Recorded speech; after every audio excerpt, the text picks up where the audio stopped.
Hello friends, എല്ലാവർക്കും നെന്മാസ്തരങ്ങളിലേക്ക് സ്വാഗതം. എല്ലാവർക്കും സുഖമെന്ന് വിശ്വസിക്കുന്നു. അപ്പോൾ ഇന്ന് വ്യാഴാഴ്ച ഇവിടെ നല്ല വെയിലാണ് കേട്ടോ. സമ്മർ എന്ന് പറഞ്ഞു കഴിഞ്ഞാൽ ഇന്നിപ്പം 25 ഡിഗ്രിയോളം ചൂടാണ്. ഭയങ്കര ചൂടെന്ന് പറഞ്ഞാൽ ഭയങ്കര ചൂട്. നമ്മൾ ഡ്രസ്സൊക്കെ അലക്കി മുറ്റത്തിട്ട് കഴിഞ്ഞാൽ 1 മണിക്കൂറിനുള്ളിൽ നമുക്ക് വൃത്തിയായിട്ട് ഉണങ്ങി കിട്ടും കേട്ടോ.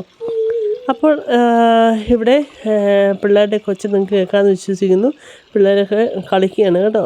പിന്നെ നമ്മുടെ പോണ്ടൊക്കെ ഉണ്ടല്ലേ, നല്ല വൃത്തിയായിട്ട് നമുക്ക് കാണാൻ പറ്റും. നമുക്ക് വെയിലൊക്കെ ഉണ്ടെങ്കിലല്ലേ നമുക്ക് വൃത്തിയായിട്ട് എല്ലാം കാണാനും ആസ്വദിക്കാനും പറ്റത്തുള്ളൂ. അപ്പോൾ ഞാൻ വിചാരിച്ചു ഇന്ന് പണ്ട് മേടിച്ച് ചക്കക്കുരു ഇരിപ്പുണ്ട്. നമ്മൾ ചക്ക മേടിച്ചതിൻ്റെ ബാക്കി. അപ്പോൾ എങ്ങനെ അത് എടുത്ത് കളയുന്നത്? നമ്മളൊക്കെ നാട്ടിൻപുറത്തുണ്ടായവരല്ലേ, അപ്പോൾ അത് എടുത്ത് കളയാൻ എനിക്ക് തോന്നിയില്ല കേട്ടോ. അപ്പം ഞാൻ കണ്ട മുണ്ടമായിട്ട് മുറിച്ചു കേട്ടോ.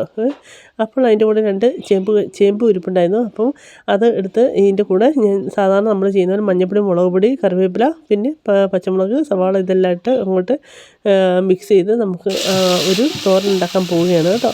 അപ്പോൾ എപ്പോഴും ഇറച്ചിയും മീനൊക്കെ കഴിക്കുമ്പോൾ നമുക്ക് ഒരു ബുദ്ധിമുട്ടല്ലേ. അപ്പം നമ്മുടെ നാട്ടിൻപുറത്ത് നമ്മൾ പണ്ട് കഴിച്ചുകൊണ്ടിരുന്ന സാധനമൊക്കെ കിട്ടുമ്പോഴത്തേക്കും അതൊരു രസം, ഒരു സന്തോഷം, ഒരു സുഖം, ഒരു അനുഭൂതി, അത് വേറൊരു ലെവൽ തന്നെയാണ് അല്ലേ. അപ്പോൾ ഞാനത് നല്ല വൃത്തിയായിട്ട് നല്ലൊരു തോരനുണ്ടാക്കി കേട്ടോ. എല്ലാവർക്കും ഇവിടെ ഇഷ്ടപ്പെട്ടെ. പിന്നെ മാത്രമല്ല, നമുക്ക് ഞാൻ നേരത്തെ പറഞ്ഞ പോലെ നമ്മുടെ വല്ല കാലത്ത് കിട്ടുന്ന സാധനമല്ലേ ഇതൊക്കെ. അപ്പോൾ നാട്ടിലെ കാക്കോത്തി അല്ലെങ്കിൽ പശു തിന്നുന്ന സാധനമാണെന്ന് പറഞ്ഞാലും വേറെ അന്യനാട്ടിൽ ചെന്ന് കഴിയുമ്പോഴത്തേക്കും നമുക്കിതൊക്കെ സ്വർണ്ണം അല്ലേ. അപ്പോൾ ഞാൻ ഇതെല്ലാം കൂടെ നമ്മൾ തേങ്ങയൊക്കെ ഇട്ട് നല്ല അടിപൊളിയായിട്ട് നല്ലൊരു തോരൻ പോലെ ഉണ്ടാക്കിയെടുത്തു. നല്ല ടേസ്റ്റായിരുന്നു കേട്ടോ. നല്ല ടേസ്റ്റ്. പിന്നെ ഏറ്റവും ലാസ്റ്റ് കുറച്ച് വെളിച്ചെണ്ണയും അതിൻ്റെ മുകളിൽ കൂടെയൊക്കെ ഒന്ന് തൂകി വിട്ടു കേട്ടോ.